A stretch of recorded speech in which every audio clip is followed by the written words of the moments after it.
Welcome to Church 307. I'll practice that so it'll be ready for you. Thank you for joining us on this Monday at 4. You can join us live every Monday at 4. And please do get in the chat. We are glad you are here. If you like this, please give it a thumbs up, share it with your friends, and subscribe to get the good word out there. Grant, cook it. So, my name's Mitch.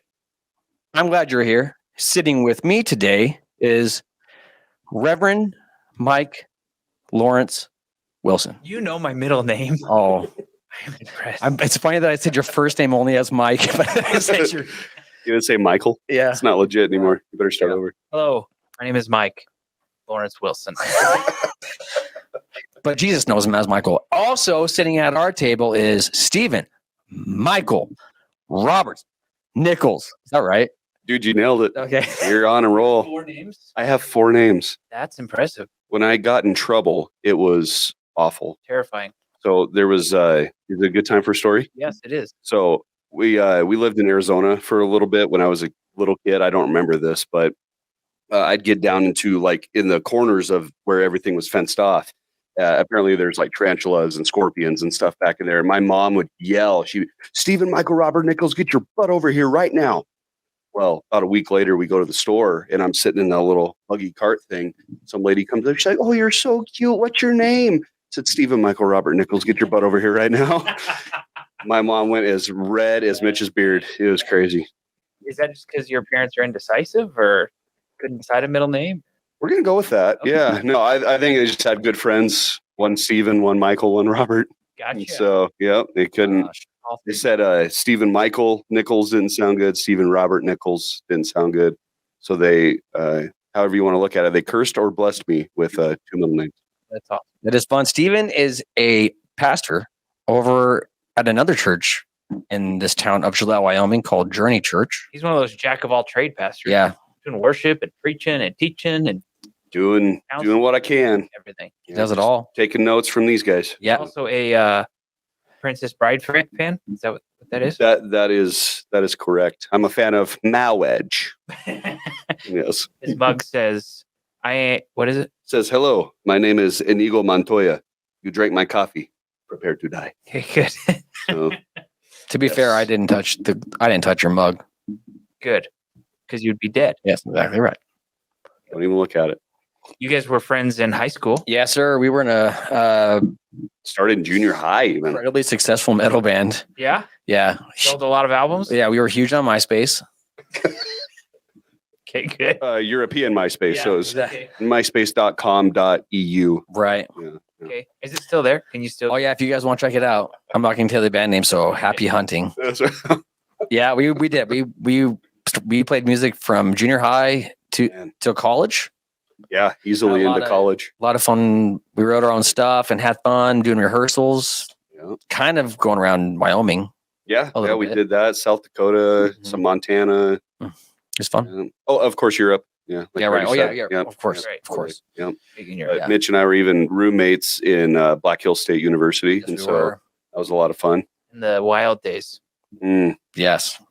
They won't tell any stories from those days. Yeah, No. There's a lot of stories from the earlier days, but now they're just going to get silent. Yep. Yeah, it's the BC days, boys. Yeah. You don't talk about those. Yeah. Yep. It's like Bruno. You don't talk about it. Seriously. Hey, we are talking about mentorship today, and we're going to kind of dive into a story from the life of Christ in which he sat at a table. How many of these stories that we do are Jesus at a table? Dude, he was. The dude likes to eat. He likes to recline. A glutton and a drunkard. Isn't that what they said? Yes. That's what I heard. That's I call him a tabletop man. tabletop man. That's why he had table talks. People say that. That's what people. TM. I say that.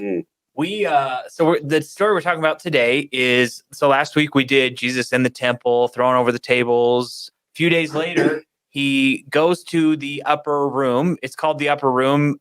Many people say because it's up above what is historically known as David's tomb. Kind of a big room that they'd use for social gatherings. And so Jesus goes to the upper room, meets with his disciples to celebrate the Passover meal, a big celebration, big feast. At the end of this celebration, he gives them some bread and he says, "This is my body, which is broken for you. for the forgiveness of sins. He gives them, after the meal, he gives them some wine, and they pass the cup around, and he says, "This is my blood." And as he does this, he says, whenever you eat this meal, kind of referencing the Passover meal, remember me. Rather than remember Moses, he says, because that was kind of the idea of the Passover meal, he says, remember me. And so he's kind of hijacking the Passover meal. And he's like, now it's not about Moses anymore. Now it's about me.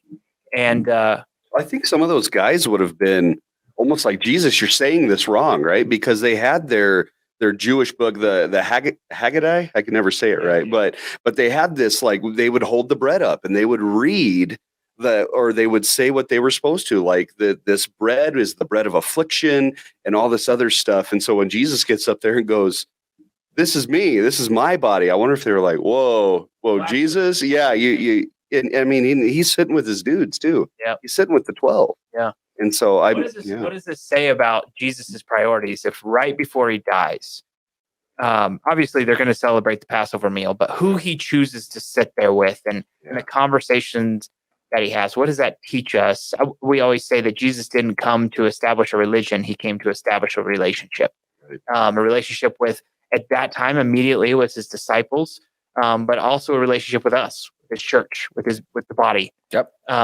So what does that tell us about our priorities and how we should interact with our circles? Relational, I don't know, community. A big part of our life group is table time. Yeah. So, and there is a lot of mentorship that happens inside of that. It's also the third thing. Yeah. Third space. Yep. So, the Christian word for this type of community is koinonia, which is where we get the word communion. So, Lord's Supper, Last Supper, Eucharist, communion, all kind of the same idea, but koinonia is this idea of spiritual relationship, which is deeper than just a surface level friendship. We have small talk, or even just an emotional relationship. This is a spiritual connecting. And I think this is kind of what Jesus is demonstrating for us. We talk a lot about how the time that the average family spends at the table has decreased so much. Well, it used to be like people would spend an hour and a half, if not more, just sitting at the table and conversing, pouring into each other, checking in on days. I'm sure if it was anything like my family, popping a few jokes at each other, picking on one another.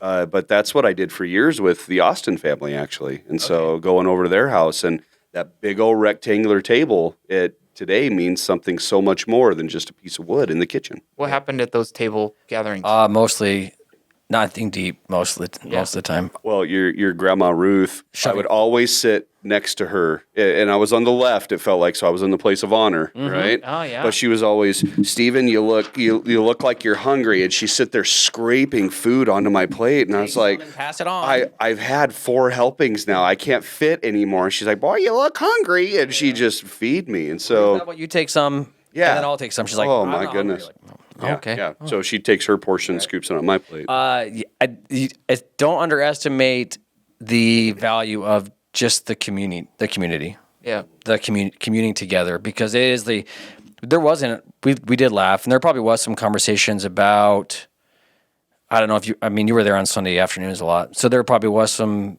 message talk maybe, but honestly, I don't remember that. So I don't know if that was very common, but it was just talking.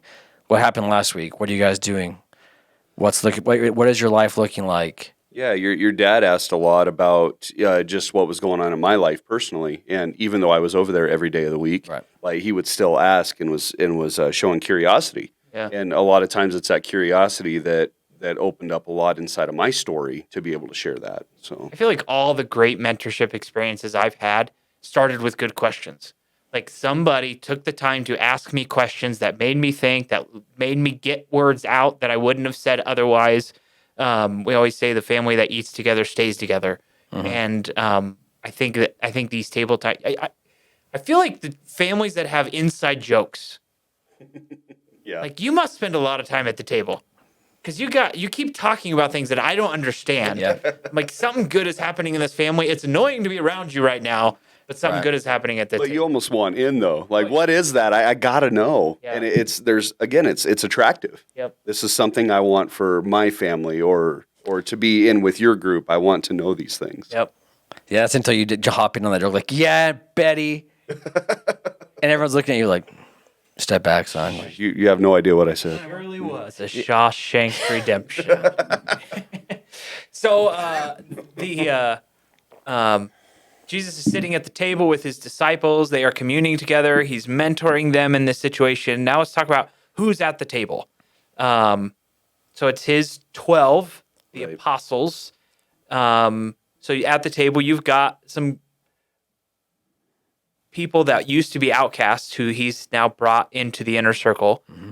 You've got some people that are going to be loyal to him to the death no matter what. You've got other people. Judas is at the table, who is not going to be. You got Peter at the table, who is about to deny Christ. And so what does that communicate to us about who we mentor, who we fellowship with, the community that we hold? I think one of the biggest things is like we read in the Gospel of John this kind of same story, but how John is saying that he would have been on Jesus's right hand side because the way they would have been eating at that table, it was this like U-shaped table that they would sit around, and it was low to the ground. They didn't have chairs, and so when they were reclining, they were actually leaning somewhat to the left. And so John would have had his head, because he said he was resting his head on the breast of Jesus, right? Well, so John is right there. Then you have Jesus. And then to the left, which was also, it was known as a place of honor, Jesus invites Judas Iscariot. Yeah. So, Mike, I got to ask real quick, when was the last time that you either baptized or dedicated someone whose name was Judas? Never have. Judas. Or Lucifer. I've never baptized. Never. Not got it. No. That's a No. shame. Lucy. No? Nobody. No? Those are names that we've chosen. Maybe we name our dogs those names. No, I don't know. That's something. Say that. If your name is Judas, Gosh, then what a great name. It's a strong name. Actually, I think it means like praise or something like really? that. So it's actually a good name. yeah. But the dude drug it through the mud that nobody wants to use it anymore. But he would have been at the left of Christ, sitting in a place of honor. And Jesus, of course, being fully God and fully man, knew what he was about to do, Yeah. but still chose to put him in a place to show, I still love you, regardless of what's about to And then happen. he washes his feet. And then he turns around and he serves this guy who's about to betray him. Yeah, actually passes, because I think the bowl would have passed that direction too. Yep. And so he would have dipped his hand, like it says in here, the one who, where is it? The one who I have put my hand in the bowl with me will betray me. Wow. And he's still choosing to have that act of community, of koinonia with Judas. Right. It's amazing. The grace that the grace that Jesus gave throughout his ministry just kept turning people off, with the adulterous woman, with the whatever outcast he happened to be interacting with and giving grace to. It's just amazing back then, even more so than it is today. But we just continue to see this grace. And so what does that communicate to us about? Because the point of what Jesus is doing here at the table is he's kind of passing the baton. This is kind of his farewell. And so he's like, okay, I've mentored you, or we've used the word disciple. I've discipled you. Now it's your turn to do the same. He's passing that baton on to his disciples. What does that communicate to people who are nervous about leading or discipling somebody or mentoring somebody because they think about their past? Yeah. I think it's crazy because, we actually showed this video when we do like life group promos, trying to get people to want to lead, let them know, hey, new semester's coming, all that stuff. And there was one where it's showing all these biblical dudes sitting down. It's like, well, why are you qualified? Moses. And they're going through, or King David, why are you qualified? He's like, well, it's that first word you said, king, right? But then they start going, it's like, but you like killed people and you did all this. Well, then they get this fella to walk in. His name's like Joe or something like that, right? And like, Joe, have you killed anyone? It's like, no. Or Joe, have you XYZ, whatever it is? He's like, I haven't done any of that. And they're just stoked. They're like, this is our guy. And like, well, I don't have any qualifications. It's like, well, do you love Jesus? Yes. Do you want to see people like getting plugged in and getting to know Jesus? Yeah. Then you're our guy. Bingo. That's our guy right there. We talked about a lady who volunteers in our New Life Kids ministry, And she was so on the fence, trying to decide if she should volunteer or not, because she's had a rough past. She attempted suicide and went through some depression stuff. And she kind of was insecure about volunteering. And she went and talked to Darcy about it. Eventually, Darcy encouraged her and said, it's time for you to begin to lead. And you've grown since then. And God has taught you some things as a result. She starts serving. And because God's amazing, she's teaching a student in her New Life Kids class, and the student confesses, I've been thinking about killing myself. And this leader is able to have a conversation with this student on a level that very few people could, not many people could to the extent that she could. It was able to talk to him, was able to bring the family into the conversation. Wow. Like God can use even our mess ups, even our screw ups, and do great things with screw ups. Oh man, I mean, Hebrews 11 is one of my favorite portions of Scripture because I think everyone in Hebrews 11, except maybe Enoch, just because we don't have a lot of dirt on him. Yeah. But everyone in there they have a past, they have a brokenness to them. Yep. But my favorite one, and I'm sure she wasn't happy about it, but it says, by faith, Rahab the prostitute. Yeah. Like she's like, couldn't you have struck in that part from the record? Like, did we really have to have this? Like, I kind of wonder if that was her heart, but if anything, it just shows, yes, God can use even you. Yeah. And that's talking to anybody who might be watching or on the fence about this stuff, because that's all it takes is that one step. Yep. And then God's going to use that faithfulness. We have a tremendous amount of ex-cons, alcoholics, leaders in our church who have experienced things that you would assume would disqualify them from leadership. But so often that kind of lights a fire under them, and it gives them an excitement about the grace that they've received that then they want to pass on to other people. Yeah. And so, but I also think, I've wondered a lot about this. I've seen within those leaders, a lot of those leaders, still some shame. Still I still got to hide that past. Like, I feel like I want to lead now. I'm ready to lead, but still there's a hiding that happens, and I'm not ready for it to be a testimony yet. And I think that's probably true about Peter when he's preaching after he denies Christ. Like, can we forget that happened? Can we hide it? Can we brush it under the rug? I think Jesus would say, no, that is your story. That's your testimony. I brought you through that so that I can use it. Like, you wouldn't have gone through it if I couldn't use it. Right. He uses all things for good. Well, and Revelation tells us that we can overcome the evil one by the blood of the Lamb and the word of our testimony. Amen. And your testimony doesn't even have to be something powerful. Like, think of the dude who was blind. They interviewed him like 3 or 4 different times. He finally gets sick of it. And pretty much in my summary, he's just like, I don't know what happened. All I know is I was blind. Now I see, and it was because of Jesus. Yep. That was his testimony. He's done. Yep. Yeah. So I think there's a lot to be seen in who's sitting at this table and who's allowed to serve. Who did God call? And we talk a lot about how the outcast is usually who God went for. God's like, those outcasts people, those are the ones who are likely to fully give themselves to me and not just have one foot in and one foot out and halfway do it and halfway not do it.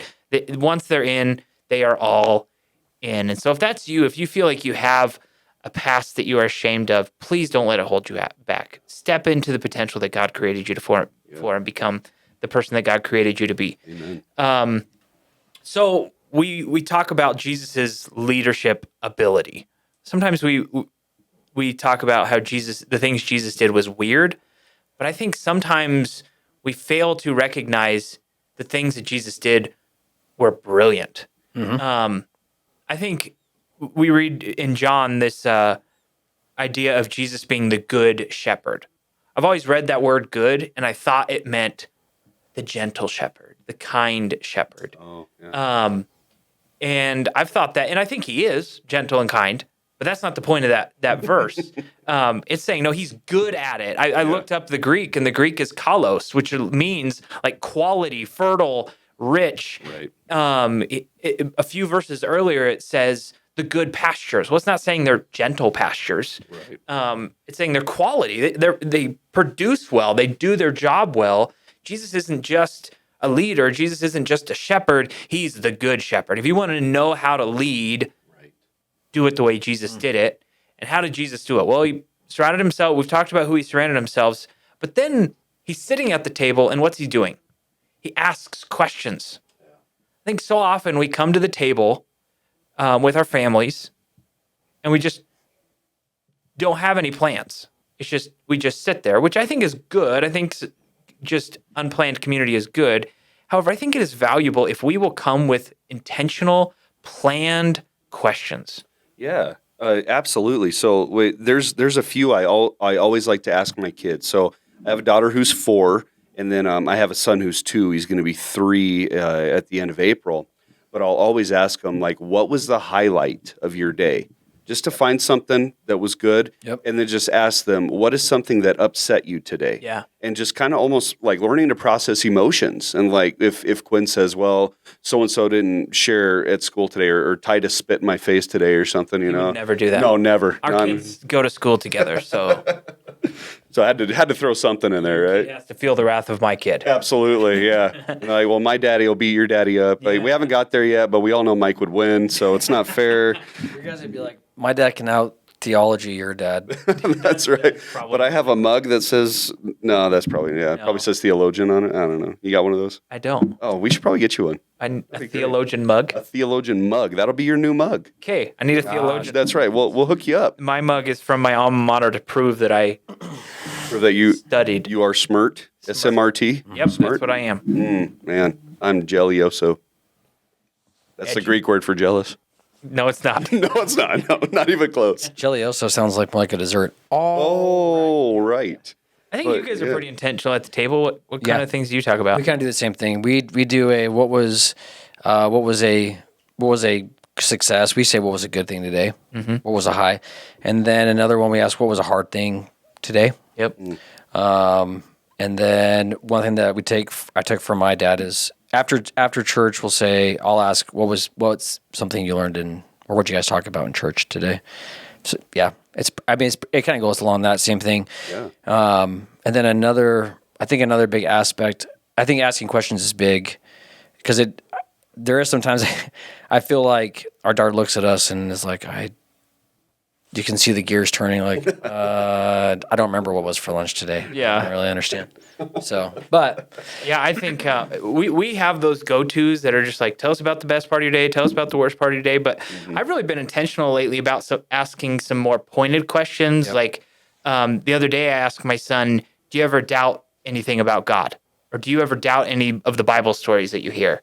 And Great question. oh man, it led to a conversation. He started talking about how none of his friends at school believe in God, and he was telling them about Jesus, and he got really scared because then they all said that they don't believe in Jesus, and like that question led to a conversation with our kid that he wasn't just going to bring up. He wasn't just going to tell us that story because he's not usually a very transparent kid. Right. And so I've tried to point my questions more at a specific idea or specific thought, and that's kind of led to further digging, I think. Yeah. Things that he didn't even realize he knew or thought, but the question kind of helps him to see that. I think that's a value of mentorship versus like, I learn everything I know on YouTube. I'm like, YouTube doesn't know you, so YouTube cannot cater their content to you. That's right. The algorithm can try. pretty strong. Yeah, but they're just going to push you to a bunch of Ben Shapiro and Seriously. Dave Ramsey and whoever else is on there. But Sometimes it's I don't know about you guys, but sometimes it's hard for me to think of those deeper questions.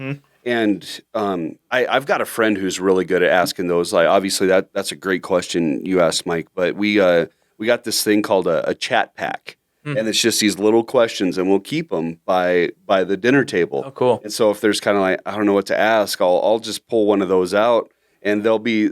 Sometimes it's something silly, sometimes it's something serious, and but they've led to some good conversation too. Like, okay, if you could heal anybody or something like that, who would that be and why? Or if you had all the money in the world, what would you do with it? Yeah, we'd like that one. And it's been cool to see, like, even the kids not selfishly say something like, well, I'm going to buy all the toys. And sometimes they do. Yep. But there's other days when they're like, like I went on a missions trip to the Dominican Republic back in January, and I was showing kids pictures and all this stuff. And I had asked that question at one point of, well, if you had all the money, what would you do?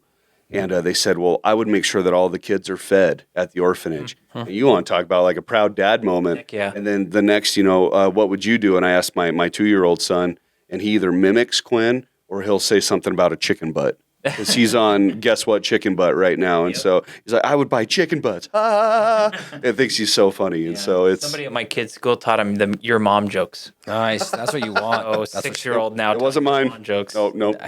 Yeah. So we brag about the fact that Jesus asked 307 questions in the Gospels. Woot, woot. Welcome to Church 307. This is what this is. Jesus was from Wyoming. Mm-hmm. Proof right there. That's why. Do the math. Yeah. And so Jesus... We'll go with that. Jesus is mentoring his disciples, asking questions, getting to the point, and allowing life impact to happen. One of the people in my life that did this incredibly well was a guy named Jason Cannigator. He's passed away since. But when I first became the pastor here, just overwhelmed, was horrible at my job, terrible communicator, and he could see it. And rather than leaving, because Mike's not a good enough pastor, he started taking me to breakfast.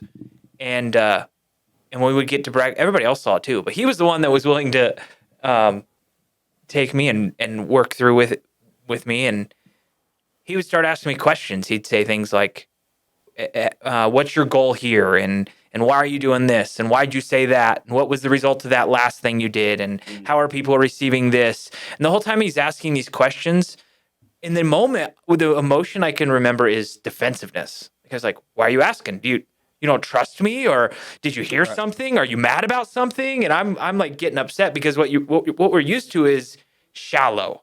We're used to just small talk conversations. I'll tell you a story about my kid, and you tell me a story about your kid, and we just kind of stay shallow. And his ability to go deep really fast made me uncomfortable in a good way. It didn't feel good in the moment, but it was in a good way. And then so it'd take us to some conversations, and I was able to ask him questions about experiences that he'd had. He'd get really transparent with me and tell me about failures so I could learn from his failures. Like, that was mentoring, even though it was never labeled mentoring, and he never walked up to me. He's like, hey, can I mentor you? And I've been like, heck no. Who are you? But he did. He just took the initiative, and it made a huge impact on my life. And I think I've been uniquely blessed by the number of mentors I've had in my life. My older brother, Billy, has been obviously a huge mentor in my life, and I've hated him for half of my life before it. But I get that. Yeah, he's kind of a jerk. But I've learned half of what I know from him. Maybe not half, but a lot of what I know from him. And so if I'm screwed up, it's his fault. Yeah. What about you guys? Have you guys had any good mentorship experiences? Yes, I've had a big one. I had a boss, Jamie Gilmore, at a theater I worked at, performance theater, and I worked under. She was my boss for about 10 years, but basically the thing that she really, I think, pressed into me was hard work, honesty, and treating people like they matter. She treating people with work that they have worth, and then also. And she had a huge impact on my life. Was that by walking beside you and working with you, or was it more like in meetings afterward? Or she was thrown into that position, and then because she was a high capacity person, she stayed there for a while. So I worked alongside the boss. So yeah, it wasn't meetings. We didn't have meetings. It was walking. And walking through hallways and across grounds and setting things up with her and having live conversations and work conversations and problem solving through things and treating people with just all of it. How regular was it for her to correct you? For her to see something that you weren't doing well? Up pretty bad. Okay, so how did she teach you? Or was it more by example? You saw her. Okay. There was a couple of times I did step out of line, and it was not a nit, but it was quick, and like, don't do that anymore. I was like, okay, that's not going to happen. Yeah. But then you're a fast learner, right? Yeah, I wish. 10 years, and then the other one is you and Billy. I went from college to working inside of a church underneath you and Billy, and that's been huge. a lot of that was also side by a lot of that was meetings and like watching you guys do planning kind of like what the church was going to be, but sitting through meetings of talking through problems, talking through people, talking through solutions, and then staying steadfast to what the plan was, and this is why we do this. And even with that model, it's very gospel centered. These guys, when Jesus said, "Hey, follow me," they did. Yeah. Like they didn't just go to a classroom and take notes. No, they followed him constantly. Yeah. And it was a lot of travel. They were on their feet. They were going from town to town and just doing the work. Yeah.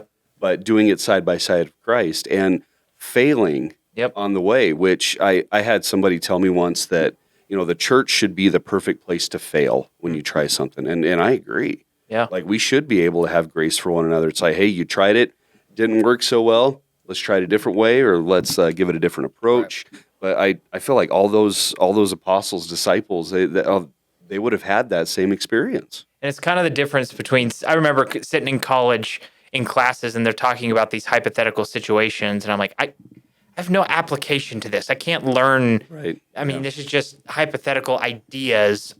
Whereas on the job training, I mean, like I'm getting to apply what I'm learning right now and it lasts so much longer. Absolutely. It's huge. What about you? What experiences in mentorship have you had? Yeah. So I didn't know that I could be a worship pastor. I didn't know that was like a real thing. Maybe like in the back of my head, I knew that was something, but I never thought that was something I could do with my life. And one of the only things I've ever been like decently okay at is music. And so like I was pursuing a degree in music, and I toured in a band for a while called Righteous Vendetta. And so we played shows, we did the record label thing. Are you on MySpace? Yes. in Australia is MySpace. That's the only one. Yeah. And so like I played with those guys for about a year and a half, 2 years, and thought that was going to be the dream, but I was miserable. Like I loved playing the shows. I liked those guys and stuff, but being on the road so much, it was difficult being gone that much. And so when I had moved home, I had gotten approached by a local pastor who was planting a church and asked if I would want to be a worship pastor. And it was almost like the light bulb went off. I was like, well, why haven't I been doing this before? And so, but God he used that moment to just remind me of his goodness. But through the years of music and everything, the one who really developed that and mentored me was Charlie and Katie Carpenter. And they saw, no matter how rough of a youth kid I was walking in, they saw something. Maybe at first, maybe it was they just needed a warm body on stage to play guitar or something. But honestly, it developed into who I am. And they really showed me what a relationship with Jesus Christ looked like versus just going through the rituals and the Apostles' Creed and all that stuff. Even if that warm body had a Budweiser t-shirt on? Yeah, well, it was a Guinness t-shirt. Guinness. So make sure we get that right. No.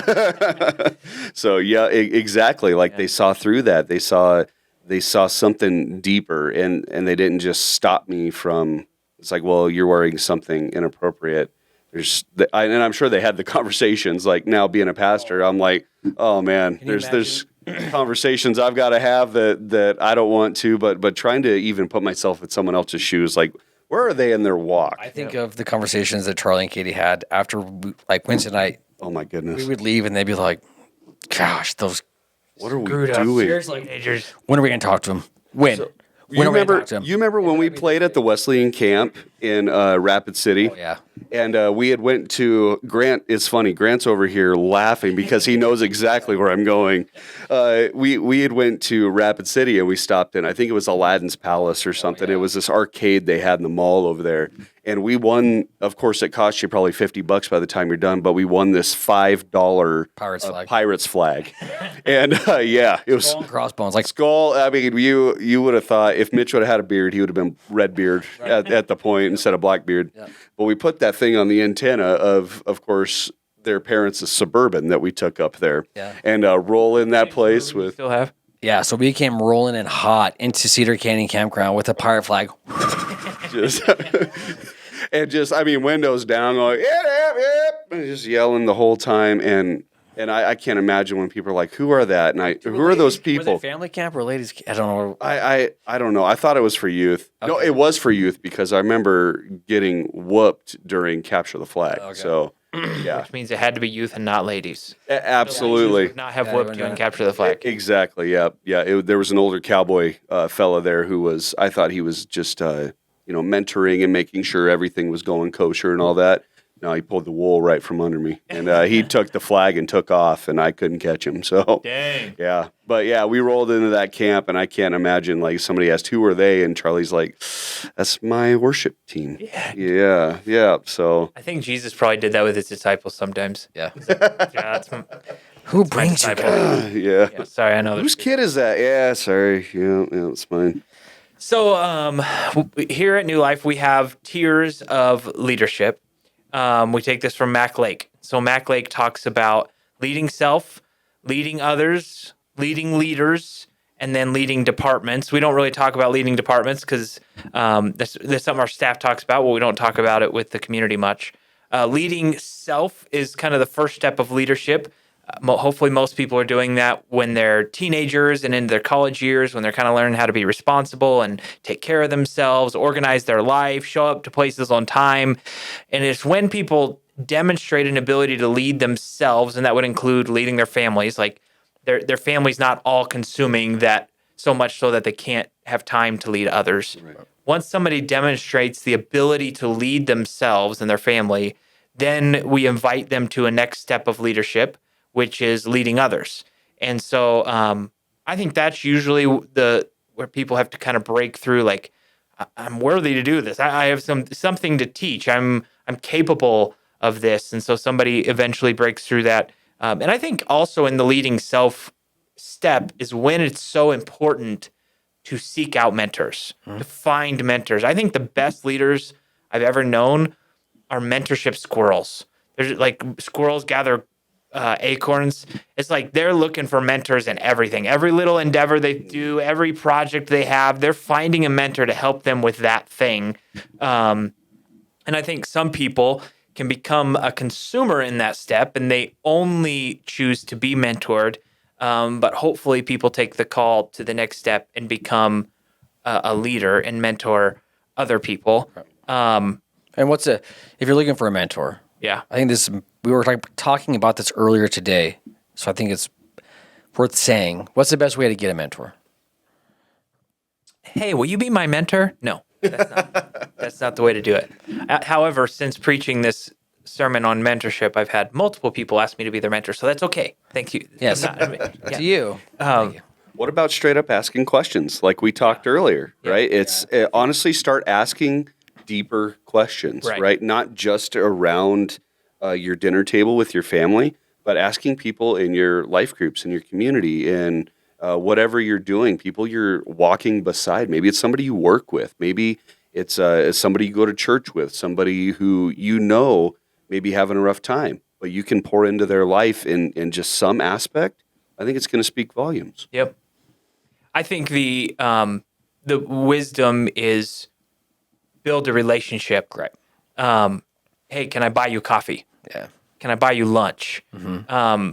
And if that relationship isn't there, don't just start with, okay, I need to get something from you. All right, it's like, oh, you need help moving some dirt this weekend? Oh, I'll hop in on that. Or you need help tearing your kitchen out? Yeah, let me know when. Like those things, get inside of it. Well, and that's great. That's how actually we lead a lot of our men's ministry stuff. Is like, what are you good at? What are you passionate about? We got some guys who are excellent at golf, and so so they're gonna. Yeah, it's so difficult. I tell you, Go. Some guys who love to shoot guns, but there's some guys who have never shot a gun. Yeah, and so they get to learn gun safety, but they get to learn it from someone in their group, and they get to learn it from another dude. Some wisdom that wasn't imparted is now going to be a part of their story. Yeah. So you were talking earlier about how you do that with your kids. I mean, bringing them along so you're going to go work on something, bring a kid and... Yeah. So on Thursday, we're going to go over, there's a gal in our church who, a contractor in town, he just kind of like skipped town.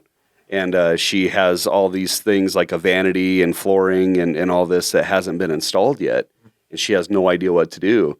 And so we had our men's group this morning, and I just put out the ask, and there's about 9 or 10 of us there, and a lot of them are on spring break with their kids right now. And so, but another guy's an actual contractor. Mm-hmm. And so he's like, yeah, I can supervise you guys and kind of, help you out with some of this, but we're just going to go do that. And I want to take my kids along, because when they see us serving as not only like pastors or church people, but as dads, hopefully that's going to be something they're going to want to do for their neighbors one day. We got a lady who lives next door to us, and a single mom, and there's some times where she just can't get some things done, or she has boys that are getting to a certain age where she can't have certain conversations, it feels like. Yep. But when it comes from, hey, you go to Mr. Stevens' house, like he'll talk to you about this stuff, and we've got to have some cool conversations. And it sounds like in all these examples that it takes intentionality. Yep. For most people, this doesn't just happen naturally. Right. Most people caught fire in some way, and they recognized either I'm desperate for some help, so I got to look for somebody to mentor me, to teach me. But you have to eventually say, I'm not going any further unless I'm leading somebody as I go. I'm going to be intentional to actually step into the Great Commission that God called me to. Yeah. Well, it's the Paul and Timothy model. Like, who's your Paul in your life, right? Who's leading you, and who's your Timothy? It doesn't matter if you've been saved for 5 seconds or 50 years. Yep. You should have a Paul, and you should have a Timothy in your life. Yep.